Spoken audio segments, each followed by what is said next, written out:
Vous savez déjà tout. Mais que peut-on dire de la mort? Rien de sensé. C'est quelque chose de totalement inconnu.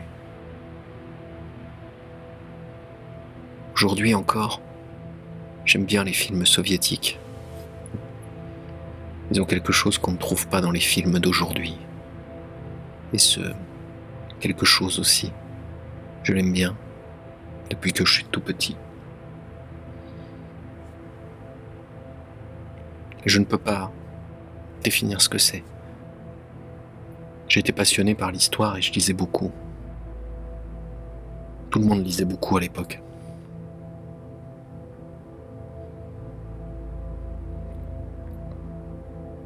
Depuis longtemps, je n'ai rien su de l'année 1937.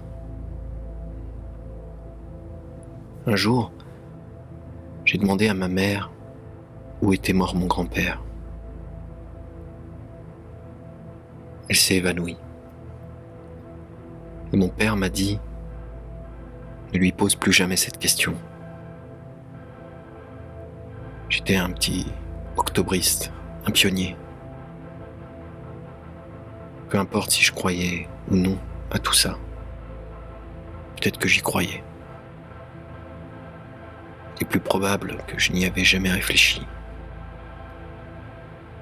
J'ai été comme Somol. Les chansons autour d'un feu de camp. Si ton ami n'est plus ton ami, il devient ton ennemi, et ainsi de suite. Mon rêve, je voulais être militaire. Voler. C'était prestigieux, magnifique. Toutes les filles rêvaient d'épouser un militaire. Mon écrivain préféré était Couperine. Être officier, avoir un bel uniforme, mourir en héros, les virer entre hommes l'amitié. C'était séduisant. On voyait cela avec l'enthousiasme de la jeunesse. Et les parents nous y encourageaient. J'ai été élevé d'après les livres soviétiques. L'homme est plus grand que tout. Un homme, cela sonne fièrement. On nous parlait d'un homme qui n'existe pas. Il n'existe pas dans la nature. Je ne comprends toujours pas pourquoi il y avait autant d'idéalistes à l'époque. Ils ont disparu maintenant. Quel idéal peut bien avoir la génération du Coca-Cola? Ce sont des pragmatiques. Après avoir terminé l'école militaire, j'ai servi au Kamtchatka, sur la frontière, là où il n'y a que de la neige et des montagnes. La seule chose que j'ai toujours aimée dans mon pays, c'est la nature, les paysages. Ça oui. Au bout de 2 ans, on m'a envoyé à l'académie militaire et j'en suis sorti avec mention. Encore des étoiles, une carrière devant moi. Le droit à un enterrement avec les honneurs militaires. Et maintenant, changement de décor. Le colonel soviétique est devenu un commerçant. Moi, je vends de la quincaillerie italienne. Si quelqu'un m'avait prédit cela il y a 10 ans, j'aurais même pas pris la peine de répondre à ce Nostradamus. Je lui aurais ri au nez. J'étais un parfait soviétique. Aimer l'argent, c'est honteux. Ce qu'il faut aimer, ce sont les rêves. Il y a beaucoup de choses qu'on oublie, c'est dommage. On oublie parce que tout va trop vite, comme dans un kaléidoscope. Au début, j'ai adoré Gorbatchev. Ensuite, il m'a déçu. J'allais aux manifestations et je braillais avec tout le monde. Helsinki, oui, Gorbatchev, non. Je criais à bas l'article 6. J'ai même collé des affiches. On ne faisait que parler et lire. Lire et parler. Nos parents, eux, voulaient tout dire et tout lire. Ils rêvaient d'un socialisme humain, à visage humain. Et nous, les jeunes, nous aussi, nous rêvions de liberté. Mais l'idée que nous en avions était purement théorique. Nous voulions vivre comme en Occident, écouter leur musique, nous habiller comme eux, voyager dans le monde entier. On ne comprenait pas vers quoi on fonçait à bride abattue. Tout le monde rêvait. Mais dans les magasins d'alimentation, il n'y avait plus que des bocaux remplis de jeux de bouleau et de choux marinés, des tickets de rationnement pour les pâtes, pour l'huile, la semoule, le tabac. On pouvait se faire tuer dans les queues pour de la vodka. Mais on publiait les écrivains interdits, Platonov, Grossman. On se retirait d'Afghanistan. J'étais resté en vie et je pensais que nous, qui avions combattu là-bas, nous étions des héros. Quand nous sommes rentrés chez nous, nous n'avions plus de patrie. À la place, c'était un nouveau pays qui n'avait rien à faire de nous. L'armée a été démantelée, on s'est mis à insulter les militaires, à les traiter d'assassins.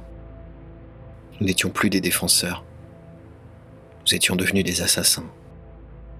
On nous a tout mis sur le dos, l'Afghanistan, Vilnius, Bakou, tout le sang qui avait coulé. Le soir, en ville, il valait mieux ne pas se promener en uniforme. On risquait de se faire casser la figure. Les gens étaient furieux parce qu'il n'y avait rien à manger, rien à se mettre sur le dos. Personne n'y comprenait rien. Dans notre régiment, les avions ne volaient pas. Il n'y avait plus de carburant. Les équipages restaient à terre, à taper le carton et à se bourrer la gueule. Avec un traitement d'officier, on pouvait s'acheter 10 miches de pain.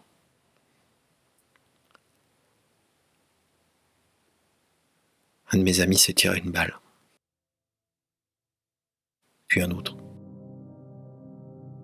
Les hommes quittaient l'armée, c'était la débandade.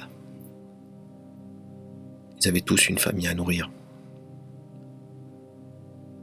Moi, j'ai 2 enfants, un chien et un chat. On nourrissait le chien avec du fromage blanc à la place de viande. Et nous, on ne mangeait que de la semoule pendant des semaines. Tout cela s'efface de nos mémoires. Il faut le noter tant qu'il y a encore des gens qui s'en souviennent. Nous, les officiers, on déchargeait des wagons. On travaillait comme vigiles. On étalait de l'asphalte. Il y avait des scientifiques avec moi, des médecins, des chirurgiens et même un pianiste de l'orchestre philharmonique. J'ai appris à monter des poêles en céramique et à blinder des portes, et ainsi de suite. Après, les gens ont commencé à se lancer dans le business. Certains apportaient des ordinateurs, d'autres délavaient des jeans. 2 personnes se mettent d'accord. L'une va acheter une citerne de vin, l'autre va la vendre. Marché conclu. Et le premier part chercher de l'argent, tandis que l'autre se demande où il va bien pouvoir dégoter une citerne de vin. Ça a l'air d'une plaisanterie, mais c'était la réalité. J'ai vu des gens comme ça. Ils portaient des baskets trouées, mais ils vendaient des hélicoptères. Mais nous avons survécu. Nous nous en sommes sortis et le pays s'en est sorti.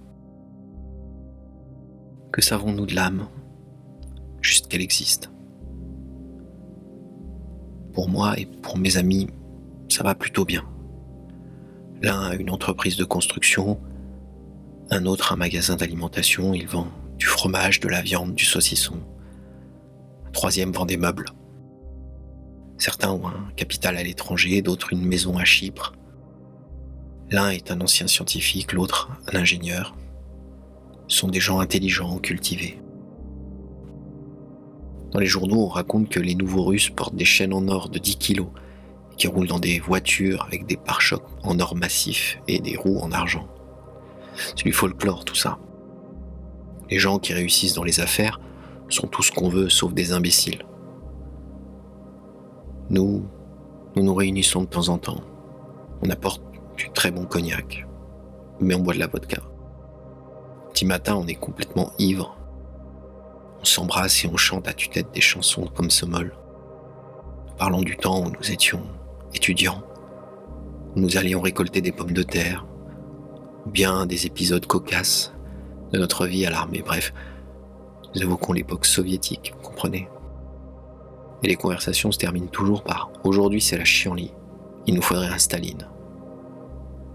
Et pourtant, comme je vous l'ai dit, tous, nous nous en sortons bien. Tenez, pour moi, le 7 novembre, c'est une fête. Je célèbre quelque chose de grandiose. Et je regrette ce quelque chose, je le regrette énormément. À vrai dire, il y a d'un côté la nostalgie et de l'autre la peur. Tout le monde veut quitter le pays, s'en aller, gagner du fric et se tirer. Et nos enfants, ils rêvent tous de faire des études pour travailler dans la finance. Si vous les interrogez sur Staline, c'est le vide total. Ils n'en ont qu'une vague idée. J'ai fait lire Solzhenitsyn à mon fils. Il n'arrêtait pas de se marrer. Je l'entendais rigoler. Pour lui, accuser un homme d'être un agent travaillant pour 3 services secrets, c'est grotesque. Il m'a dit « Papa, pas un seul de ces juges d'instruction ne savent écrire correctement, ils font des fautes d'orthographe à chaque mot. Même le mot fusillé, ils ne savent pas l'écrire. » Jamais il nous comprendra, ma mère et moi. Parce qu'il n'a pas vécu un seul jour en Union soviétique. Mon fils, ma mère, moi, nous vivons dans des pays différents, même s'ils s'appellent tous la Russie. Nous sommes liés les uns aux autres par des liens aberrants, monstrueux. Tous, nous nous sentons trahis. Le socialisme, c'est de l'alchimie, une idée alchimique. On fonçait allègrement et on est arrivé Dieu sait où. À qui faut-il s'adresser quand on veut entrer au Parti communiste ? À un psychiatre. Et eux, nos parents, ma mère, ils ont envie d'entendre que la vie qu'ils ont vécue était importante et non minable, qu'ils ont cru en quelque chose qui en valait la peine. Or, qu'est-ce qu'on leur dit ? On leur répète à tout bout de champ que leur vie était de la merde et qu'ils n'avaient rien, à part leur horrible missile et leurs tanks. Ils étaient prêts à repousser n'importe quel ennemi, et ils l'auraient fait.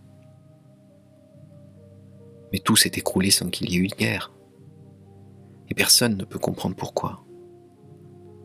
Là, il faudrait réfléchir, mais on ne nous a pas appris à le faire. Tout le monde se souvient uniquement de la peur. On parle que de ça. J'ai lu quelque part que la peur, c'est aussi une forme d'amour. Je crois que c'est Staline qui a dit ça. Aujourd'hui, les musées sont vides et les églises sont pleines.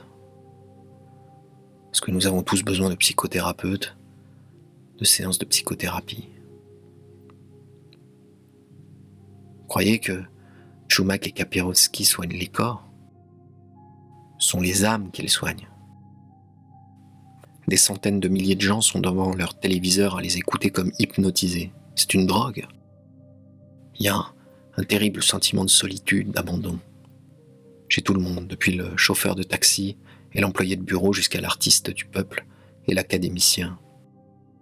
Ils se sentent tous affreusement seuls. La vie a changé du tout au tout. À présent, le monde n'est plus divisé entre blanc et rouge, entre ceux qui ont fait de la prison et ceux qui les y ont envoyés, entre ceux qui ont lu Solzhenitsyn et ceux qui ne l'ont pas lu, mais entre ceux qui peuvent acheter et ceux qui ne le peuvent pas. Ça vous plaît ? Non, évidemment. Moi non plus, ça me plaît pas. Vous et même moi, nous étions des romantiques. Cette génération naïve des années 60. Cette secte de gens intègres.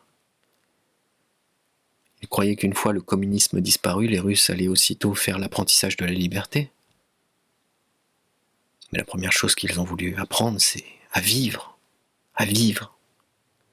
Tout essayer, tout lécher, tout goûter. Manger de bonnes choses. Avoir des vêtements à la mode, voyager. Ils ont eu envie de voir des palmiers et le désert. Des chameaux. Et non plus brûler et se consumer, toujours foncer quelque part en brandissant un flambeau et une hache. Non, vivre, tout simplement, comme les autres, en France, à Monaco. Parce qu'on ne sait jamais ce qui peut se passer. On nous a donné la terre, mais on pourrait nous la reprendre. On nous a permis de faire du commerce, mais on pourrait nous envoyer en prison. Nous confisquer nos fabriques, nos boutiques. Cette peur est toujours là, à nous vriller le cerveau, à le pilonner. Alors il faut gagner de l'argent le plus vite possible. Personne ne pense plus à rien de grandiose, de sublime. Le grandiose, on en a assez soupé comme ça, on a envie de quelque chose d'humain, de normal, d'ordinaire, de normal. Vous comprenez ?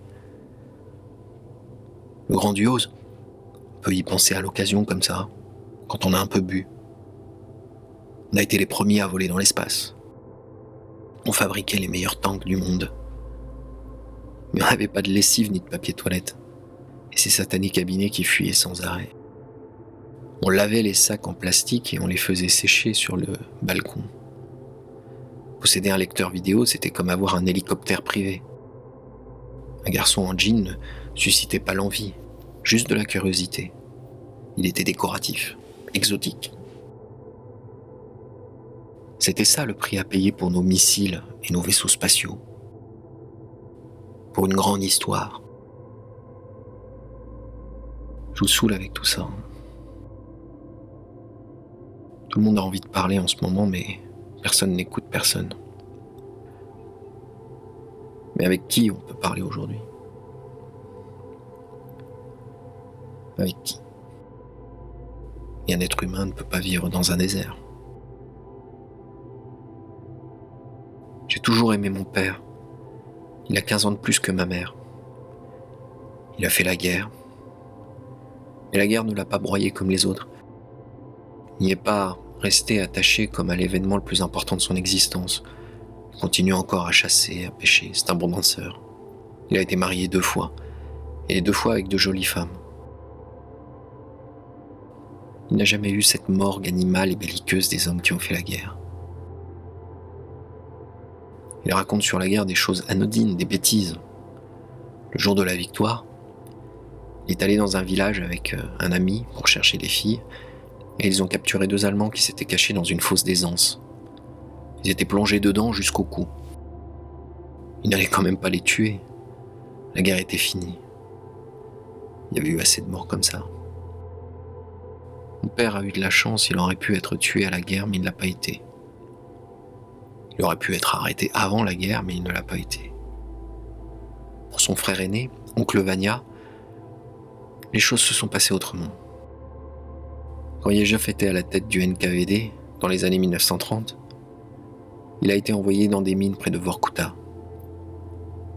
10 ans, sans droit de correspondance.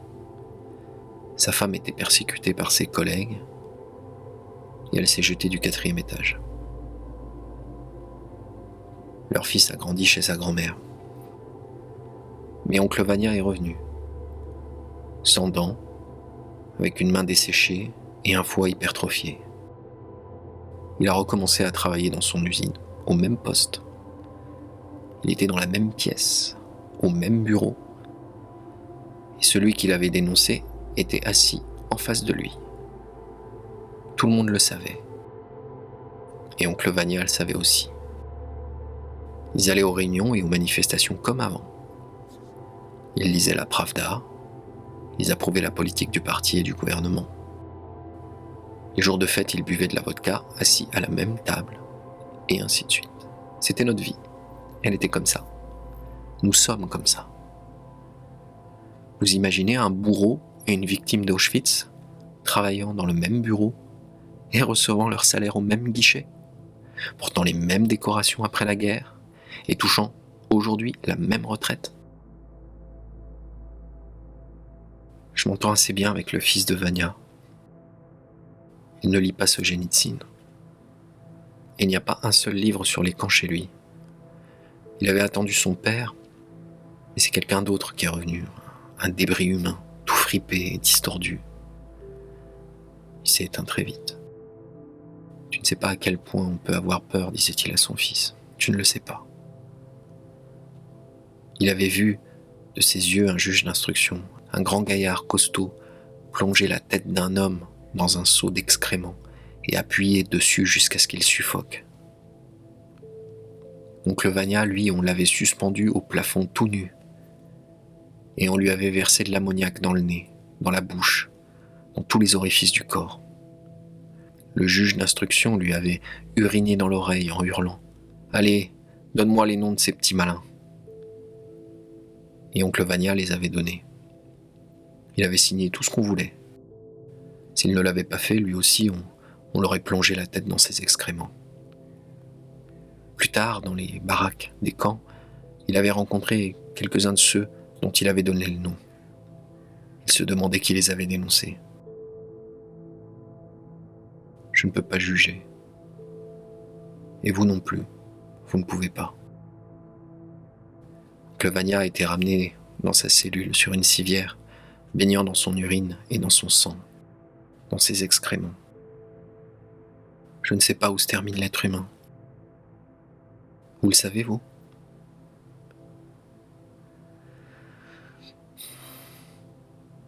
Ils font pitié, nos vieux, bien sûr. Ils ramassent des bouteilles vides sur les stades. Ils vendent des cigarettes la nuit dans le métro. Ils fouillent dans les poubelles. Mais ils ne sont pas innocents, tous ces vieux. C'est terrible de penser ça, choquant. Moi-même, ça me fait peur. Je ne pourrai jamais en parler avec ma mère. J'ai essayé, elle devient hystérique. Si j'avais lu ça quelque part ou si on me l'avait raconté, je l'aurais pas cru. Mais dans la vie, il arrive de ces choses, comme dans les mauvais romans policiers. J'ai rencontré un certain Ivan. Je venais de passer lieutenant et j'allais épouser sa petite fille. Nous avions déjà acheté les alliances et la robe de mariée. Anna, elle s'appelait comme ça. C'était sa petite fille adorée. Chez elle, tout le monde la surnommait Adobé. C'était lui qui avait trouvé ça. Ça voulait dire adorer. Et physiquement, elle lui ressemblait. Elle lui ressemblait même beaucoup. Moi, je viens d'une famille soviétique ordinaire, où on a toujours eu du mal à boucler les fins de mois, alors qu'eux, ils avaient des lustres en cristal, de la porcelaine chinoise, des tapis, le grand luxe. Ils avaient aussi une vieille Volga que le vieux ne voulait pas vendre, et ainsi de suite. Je vivais déjà chez eux. Le matin, on prenait le thé dans la salle à manger avec des porte-verres en argent. C'était une grande famille avec des gendres, des belles-filles. Un de ces gendres était professeur. Et quand le vieux était en colère contre lui, il répétait toujours la même phrase. Les gens comme lui, moi, je leur faisais bouffer leur merde. Drôle d'expression. Mais à ce moment-là, je comprenais pas. C'est plus tard que j'y ai repensé. Après, il recevait la visite de pionniers qui notaient ses souvenirs et venaient chercher des photos pour des musées. De mon temps, il était déjà malade, il ne sortait plus. Mais avant, il donnait des conférences dans des écoles.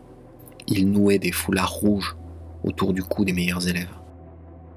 Un respectable vétéran.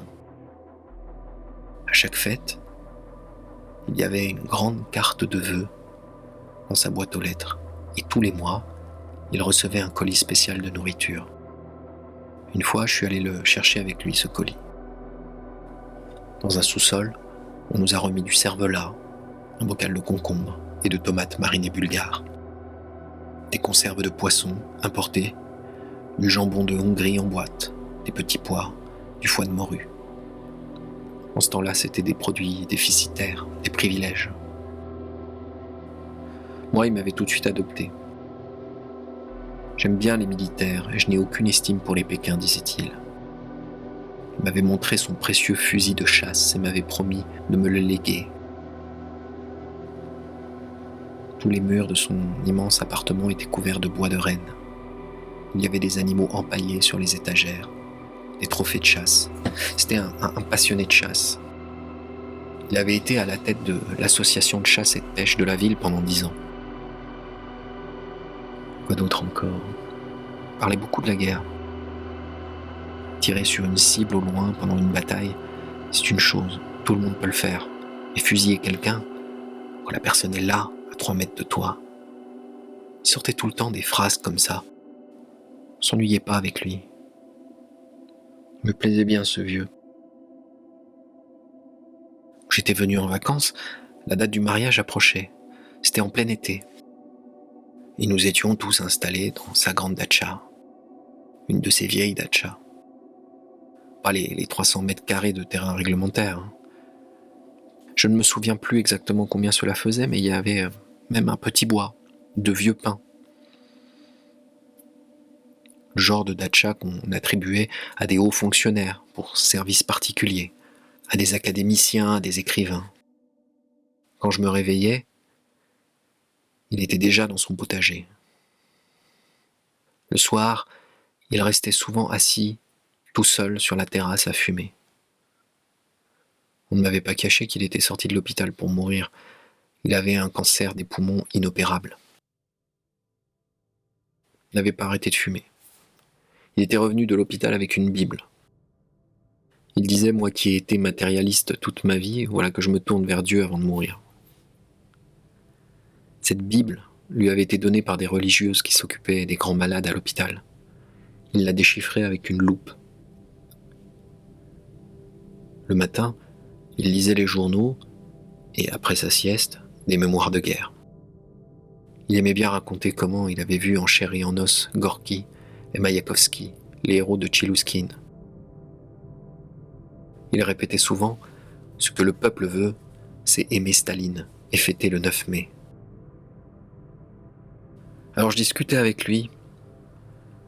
La perestroïka avait commencé, le printemps de la démocratie russe. J'étais encore un blanc-bec. Un jour, on s'est retrouvés en tête-à-tête. Tout le monde était allé en ville. 2 hommes dans une datcha vide, avec une carafe de vodka. Et il s'est lâché. J'ai pas compris tout de suite. J'ai pas réalisé tout de suite que c'était un prêtre qu'il aurait fallu ici. Quand un homme pense à la mort. Cela a commencé par la conversation habituelle de ces années-là, le socialisme, Staline, Boukharine, le testament politique de Lénine, que Staline avait dissimulé au parti, tout ce qui était dans l'air, dans les journaux. Alors il se montait la tête tout seul. T'es qu'un petit morveux, t'as encore rien vu, je vais te dire une bonne chose. Les Russes, faut pas leur donner la liberté, ils vont tous saloper, tu comprends ? Et une bordée de jurons. Il était déchaîné. Faudrait les coffrer et les expédier sur des chantiers d'abattage, toutes ces grandes gueules, avec des pelles et des pioches. Ce qu'il leur faut, c'est une bonne terreur. Sans terreur, tout va s'écrouler en un clin d'œil. On croit que les monstres doivent avoir des cornes et des sabots. Mais là, on a devant soi un être humain. Un homme normal. Il se mouche, il est malade, il boit de la vodka. Et je me dis, à ce moment-là, c'était la première fois que je pensais à ça, ce sont toujours les victimes qui restent pour témoigner. Les bourreaux, eux, se taisent. Ils s'évaporent dans la nature. Ils sombrent dans un gouffre invisible. Ils n'ont pas de nom, pas de voix. Ils disparaissent sans laisser de traces. Nous ne savons rien d'eux. Dans les années 90, il y avait encore des bourreaux qui étaient toujours vivants. Le nom d'un des juges d'instruction qui avait torturé l'académicien Vavilov est paru dans les journaux. Je m'en souviens. Il s'appelait Alexandre Kvat. On a publié encore quelques noms. Et ils ont paniqué à l'idée qu'on allait ouvrir les archives et lever le sceau du secret. Ils se sont affolés.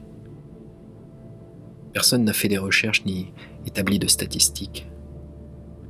Mais il y a eu des dizaines de suicides dans tout le pays. On a mis ça sur le compte de l'écroulement de l'Empire, de la misère. Et j'ai entendu parler de suicides de vieillards tout à fait aisés et parfaitement honorables, sans raison apparente. Ils avaient un seul point commun. Ils avaient tous travaillé pour les organes. Alors soit leur conscience s'est réveillée, soit ils avaient eu peur que leur famille l'apprenne, soit ils la trouillent, ils sont paniqués. Ils n'arrivaient pas à comprendre ce qui se passait. Pourquoi le vide se faisait autour d'eux. C'étaient des chiens fidèles, de bons serviteurs. Tous n'ont pas tremblé, bien sûr. Dans la Pravda ou dans Ogoniok, ma mémoire peut me tromper, on a publié la lettre d'un ancien membre de la garde armée des camps. Il n'avait pas peur, celui-là. Il énumérait toutes les maladies qu'il avait contractées pendant son service en Sibérie, où il avait gardé des ennemis du peuple pendant 15 ans. C'est que le travail était dur. L'été, ils étaient dévorés par les moustiques et souffraient de la chaleur, et l'hiver, il faisait un froid glacial. Et voilà que maintenant, les ennemis qu'on n'avait pas exterminés jusqu'au dernier relevaient la tête. Et c'était de la contre-révolution. Sa lettre était pleine de haine. D'anciens détenus lui ont aussitôt répondu. Ils n'avaient plus peur, ils osaient parler. Ils racontaient que dans les camps, on attachait les détenus nus à des arbres et qu'en 24 heures, ils étaient dévorés par les mouches, au point qu'il n'en restait plus que des squelettes. En hiver, les crevards, qui n'avaient pas rempli la norme quotidienne, étaient arrosés d'eau. Et des dizaines de statues de glace restaient là, devant le portail du camp, jusqu'au printemps. Personne n'a été jugé. Personne. Les bourreaux ont terminé leur vie en honorables retraités. Et vous voulez que je vous dise ? Ce n'est pas la peine d'appeler les gens au repentir. Ne vous racontez pas d'histoire sur notre peuple et sur son grand cœur. Personne n'est prêt à se repentir. À vrai dire, les hommes n'ont de pitié que pour eux-mêmes et pour personne d'autre. Bon alors, le vieux tournait en rond sur la terrasse. Il hurlait. À entendre ce qu'il disait, j'en avais les cheveux qui se dressaient sur la tête. Je savais déjà pas mal de choses à l'époque. J'avais lu Chalamov. Mais là, il y avait une coupelle avec des chocolats sur la table, un bouquet de fleurs, un cadre parfaitement paisible. Et ce contraste rendait tout plus intense. C'était terrifiant et intéressant. Pour être honnête, j'éprouvais même plus de curiosité que de peur. On a toujours envie de jeter un coup d'œil dans le gouffre. Il disait, quand on m'a engagé au NKVD, j'étais terriblement fier. Avec mon premier salaire, je me suis acheté un beau costume. C'est un sacré boulot. On pourrait comparer ça à la guerre, mais la guerre c'est reposant. Quand on tue un Allemand, il crie en allemand. Tandis que ceux-là, ils criaient en russe. C'était comme qui dirait des gars à nous. Il était plus facile de fusiller des Lituaniens ou des Polonais. Et ceux-là, ils hurlaient en russe. Et nous, on était couverts de sang. On s'essuyait les mains sur nos propres cheveux. C'était notre boulot. On était des fonctionnaires. T'es encore jeune, toi. La perestroïka, laisse-les donc brailler. La liberté, la liberté. Qu'ils batifolent un peu sur les places. Mais la hache est toujours là. Une hache, ça survit à son maître. N'oublie pas ça. Je suis un soldat, moi. On me donnait des ordres et j'obéissais. J'exécutais des gens. Et si on t'en donnait l'ordre, tu le ferais toi aussi. Tu le ferais. Je tuais les ennemis, les saboteurs. Il y avait un papier officiel avec écrit dessus « Condamné à la mesure suprême de défense sociale ». Une sentence du gouvernement. Ah, c'était du boulot, je te dis pas. Si le type n'est pas tué sur le coup, il s'écroule et il gueule comme un porc. Il crache du sang. Le plus désagréable, c'est de tirer sur quelqu'un qui rigole. Soit il est devenu fou, soit il te méprise. Les hurlements et les jurons, ça pleuvait des deux côtés. Faut jamais manger avant de faire ça. Moi, je pouvais pas. Par contre, on a tout le temps soif. On a envie de boire des litres d'eau, comme après une cuite. À la fin de la journée, on nous apportait 2 seaux, un de vodka et un d'eau de Cologne. La vodka, on nous l'a donnée après, et pas avant. T'as lu le contraire quelque part ? Ouais, et ben on raconte n'importe quoi maintenant. On se lavait à l'eau de Cologne jusqu'à la ceinture. L'odeur du sang est tenace, c'est spécial comme odeur, ça ressemble un peu à l'odeur du sperme. J'avais un chien berger, et bien, quand je rentrais du travail, il s'approchait pas de moi. Tu dis plus rien. T'es un petit genou, t'as encore rien vu. Tu sais, c'était rare, mais Ça arrivait qu'on tombe sur un soldat à qui ça plaisait de tuer. On le retirait de l'équipe des exécutants et on le mutait ailleurs. On n'aimait pas les gens comme ça. Beaucoup étaient des gars de la campagne comme moi. Ils sont plus solides que les gens de la ville, plus endurants, plus habitués à la mort. Il y en a qui ont déjà égorgé des porcs chez eux ou des veaux. La mort, faut s'y entraîner. Les premiers jours, on nous faisait regarder. Les soldats assistaient seulement à l'exécution ou alors ils accompagnaient les condamnés. Il y en avait qui devenaient fous tout de suite, ils supportaient pas. C'était pas évident. Même pour tuer un lièvre, il faut une certaine habitude. N'importe qui peut pas faire ça. Alors on oblige la personne à se mettre à genoux et on tire avec son revolver presque à bout portant, dans la tempe gauche, près de l'oreille. À la fin de la journée, on a la main qui pendouille comme un vieux chiffon. C'est surtout l'index qui déguste. Nous aussi, on avait un plan à remplir comme partout, comme à l'usine. Au début, on n'y arrivait pas. On n'y arrivait pas physiquement. Alors ils ont fait venir des médecins. Un conseil de médecins, ils ont décidé de faire des massages aux soldats 2 fois par semaine, des massages de la main droite et de l'index droit. Pour l'index, c'était obligatoire. C'est lui qui déguste le plus quand on tire. Moi, je suis juste resté un peu sourd de l'oreille droite, parce qu'on tire avec la main droite. On nous délivrait des diplômes honorifiques pour avoir rempli des missions spéciales pour le parti et le gouvernement, pour dévouement à la cause du parti de Lénine et de Staline. Ces diplômes, sur du très beau papier, moi j'en ai une armoire pleine. Une fois par an, on nous envoyait avec notre famille dans une maison de repos. Nourriture parfaite, beaucoup de viande, des soins médicaux. Ma femme ne savait rien de mon travail. Juste que c'était un travail secret et à responsabilité. Pendant la guerre, on économisait les cartouches. Alors si on était au bord de la mer, on remplissait une barge, on la bourrait comme un tonneau de hareng. C'était pas des cris qui montaient de la cale, c'était des rugissements de bêtes. On leur liait les mains avec du fil de fer barbelé et on leur attachait une pierre aux pieds. Si le temps était calme et la mer plate, on les envoyait s'enfoncer pendant longtemps. Qu'est-ce que t'as à me regarder comme ça, espèce de petit morveux? Allez, putain de ta mère, verse-nous encore un verre. C'était notre boulot. On était des fonctionnaires. Si je te raconte tout ça, c'est pour que tu comprennes qu'il nous a coûté cher le pouvoir soviétique. Alors faut le protéger, le garder. Le soir, on rentrait avec des barges vides, dans un silence de mort. On se disait tous, quand on sera descendu à terre, nous aussi, ils vont nous tuer.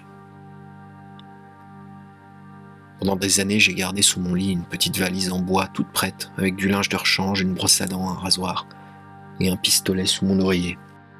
J'étais prêt à me tirer une balle.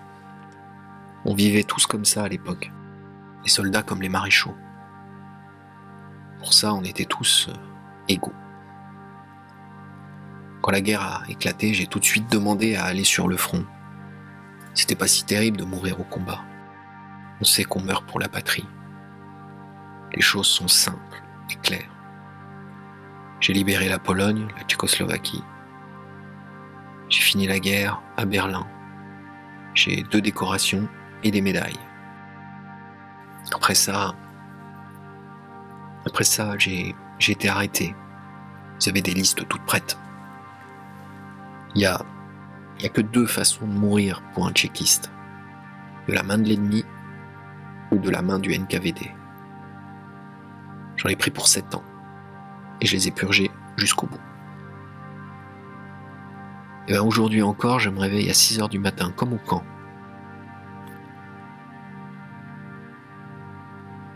Pourquoi on m'a arrêté? On me l'a pas dit.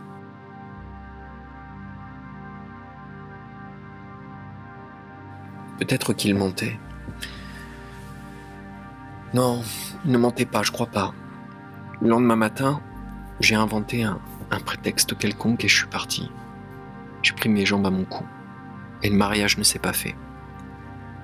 Plus question de se marier. Je pouvais plus remettre les pieds dans cette maison. Je pouvais plus. J'ai rejoint mon unité. Ma fiancée ne comprenait rien, bien sûr.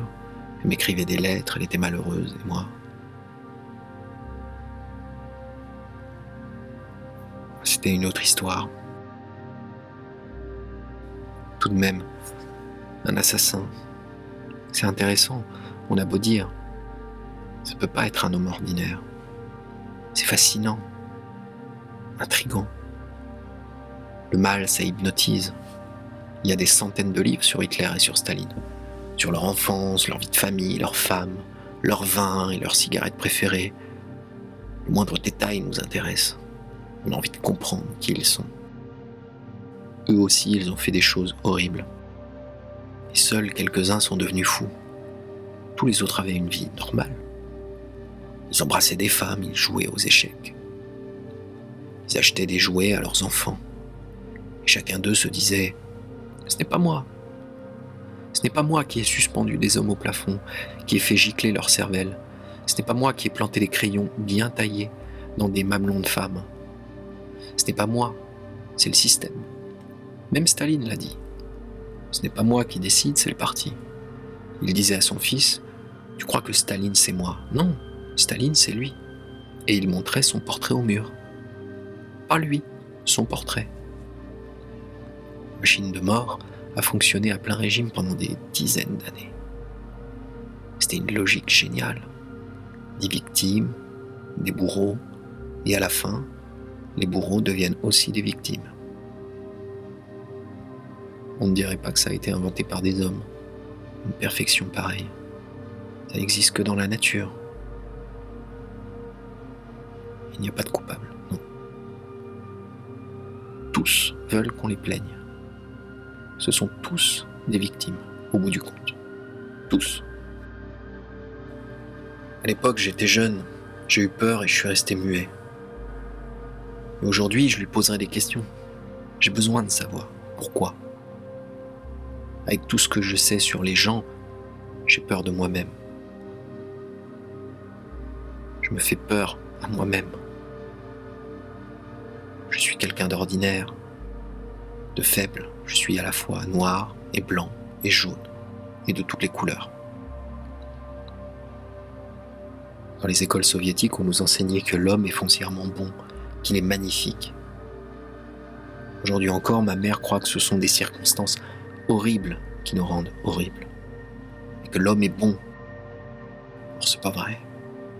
Non, c'est pas vrai. Toute sa vie, l'homme est ballotté entre le bien et le mal. Ou bien c'est toi qui plantes un crayon dans un mamelon, ou bien c'est à toi qu'on le fait. Choisis, vas-y, choisis. Combien d'années ont passé et j'arrive toujours pas à oublier cette scène.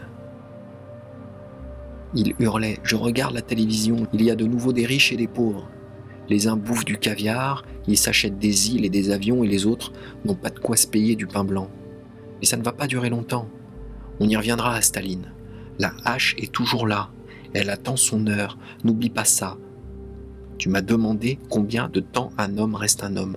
Combien de temps ça dure. Eh bien, je vais te le dire. Un pied de chaise dans l'anus ou un clou dans les bourses et il n'y a plus d'hommes. Il n'y en a plus. Il n'y a plus que de la merde. Bon, on a bien farfouillé dans l'histoire. La vérité, pour les uns, c'est une malle remplie de chair humaine et un tonneau plein de sang, et pour les autres, une grande époque. Mais bientôt, les jeunes auront grandi. Les petits loups, comme disait Staline, seront bientôt grands. Il n'y a pas longtemps, j'ai vu des photos d'amateurs sur Internet. Des photos de guerre, qui seraient banales, si on ne savait pas de qui il s'agit. C'est une équipe de SS d'Auschwitz.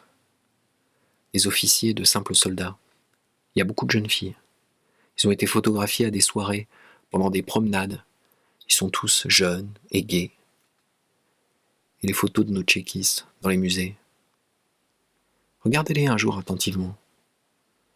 On en voit qui ont de beaux visages, inspirés. Et pendant longtemps, on nous a dit que c'était des saints. J'aimerais bien quitter ce pays. Ou au moins faire partir mes enfants d'ici.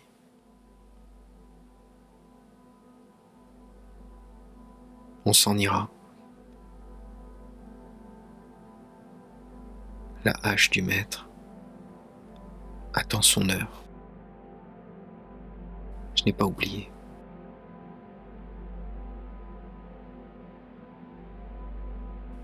Pourquoi nous n'avons pas fait le procès de Staline? Je vais vous le dire. Pour juger Staline, il faudrait juger les gens de sa propre famille, des gens que l'on connaît. Je vais vous parler de ma famille à moi, tiens. Mon père a été arrêté en 1937. Grâce au ciel, il est revenu. Mais il a passé 10 ans dans les camps. Quand il est rentré, il avait très envie de vivre. Cela l'étonnait lui-même d'avoir une telle soif de vivre après tout ce qu'il avait vu. Ce n'était pas le cas de tout le monde, loin de là. Ma génération a grandi avec des pères qui revenaient soit des camps, soit de la guerre. La seule chose dont ils pouvaient nous parler, c'était de la violence, de la mort. Ils riaient rarement, ils ne disaient pas grand-chose, et ils buvaient. Ça finissait par les tuer d'ailleurs.